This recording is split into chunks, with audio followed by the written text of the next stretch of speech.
Hi everyone, I'm Big Al with Country Music News International. As you can already see, I got a big smile on my face. This young cat over here has got high energy, so he's really putting it on me. His name is Chris Clark, and he is from California. Chris, great to have you with us on Country Music News International. Thank you so much. I appreciate it. Yeah, man. Yeah. Thanks for having me on. Yeah. It's a pleasure. You're my kind of guy because I was reading up on something that I can relate to. When somebody tells you no or can't, that's a bunch of bull. You'll go do it, won't you? That's definitely true. Definitely true. I mean, you try extra hard, especially if it's something you want to do. You know, you got that fiery passion for it, and you go for it. So when you started kind of doing your music a little bit, and you can explain that, but you have some naysayers, and people say, man, you can't do that. So how did that really fuel your fire, and what did they say after Chris Clark made it? This is a funny one. So I started putting out like Snapchats when I started actually like doing music maybe about a little over 4 years ago, which is kind of crazy because I had a whole other life before this.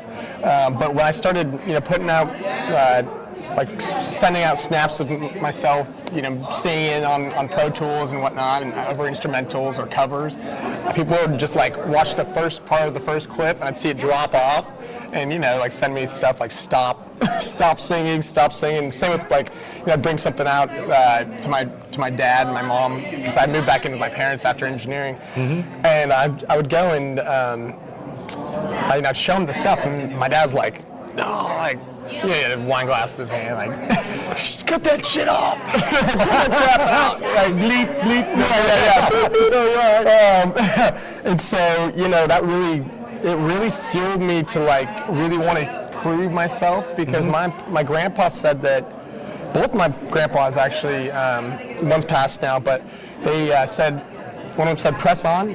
Nothing in the world can take the place of persistence. And then another one was that anyone in our family can do anything that they put their mind to. And so those kind of meshed together for me. And and I finally, it was crazy when I brought back the first song from Nashville, because I got the opportunity to go.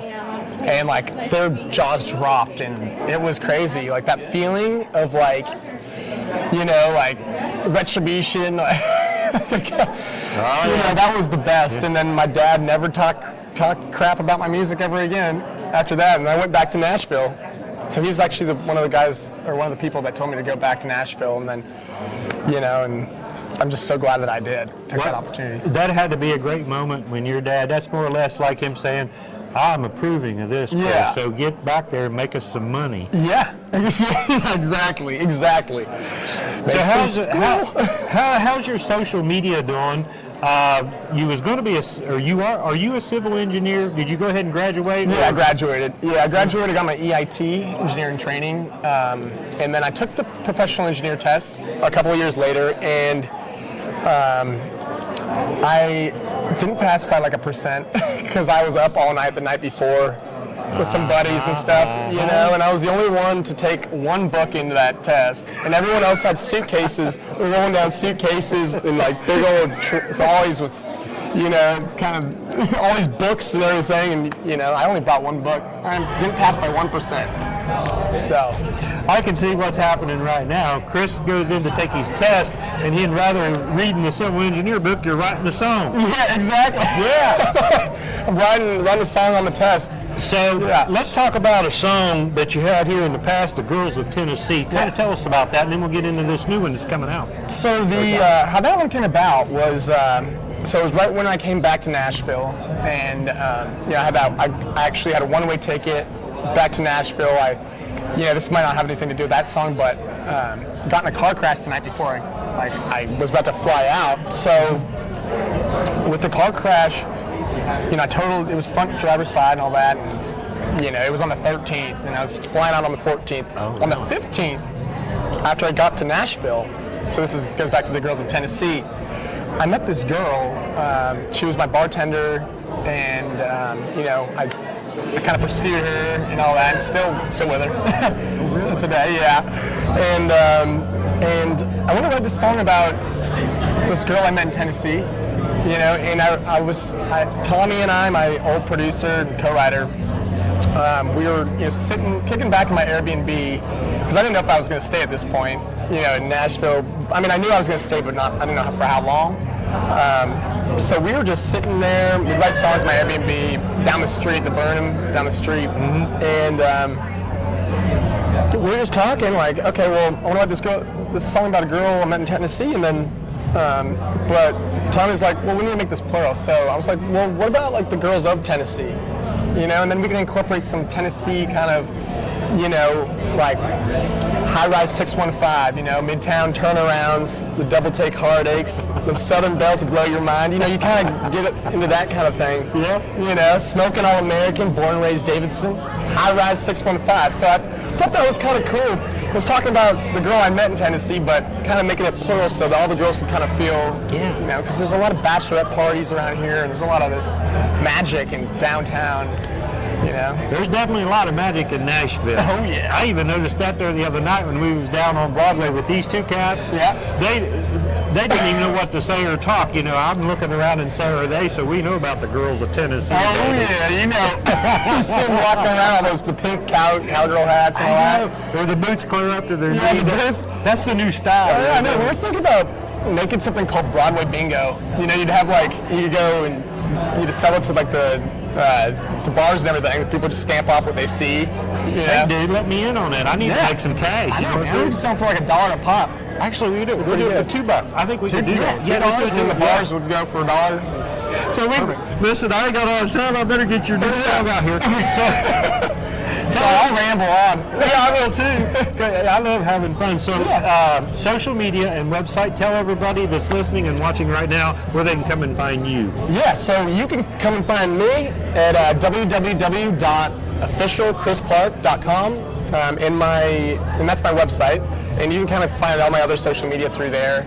Find me on any streaming platform, Chris Clark, or Glass Half Empty. It should pop up.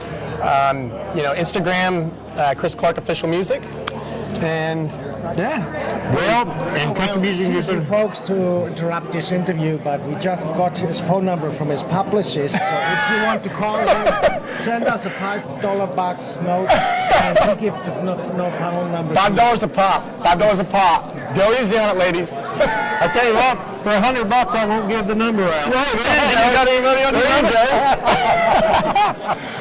50, all right. 50. Damn it. Well, you guys duke it out. See what it's like back here in our pad? I love it. I like this place. We have a lot of fun.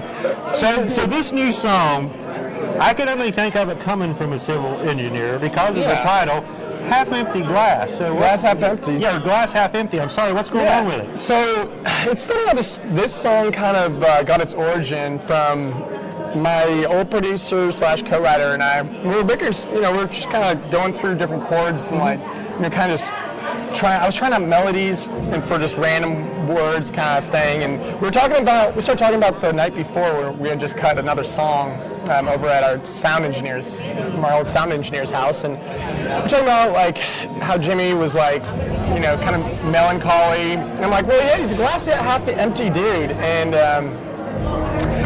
it doesn't have anything to do with what the song became, but that's kind of how it started. And then, so the song is really about a relationship on the rocks, kind of the struggles within a relationship, especially drinking's involved a lot, and I mean, you can kind of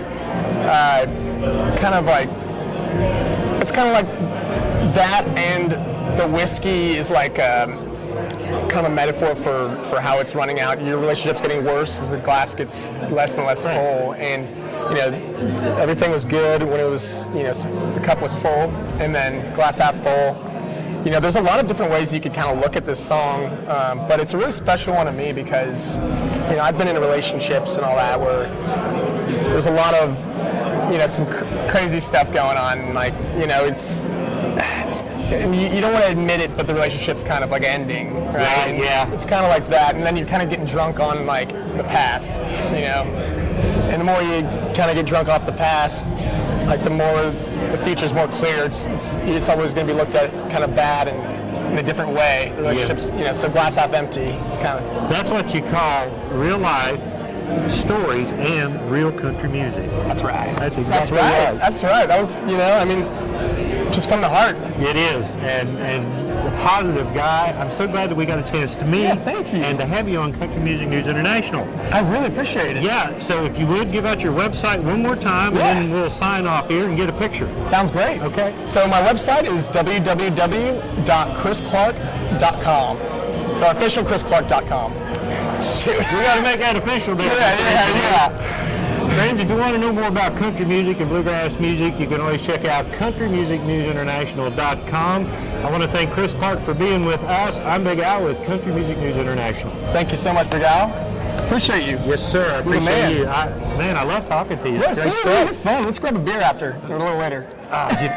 We're probably going to go down to Broadway. Oh, yeah. You just figure out where I can get a Texas is hold of good. you at or something. Yeah. But I'll tell you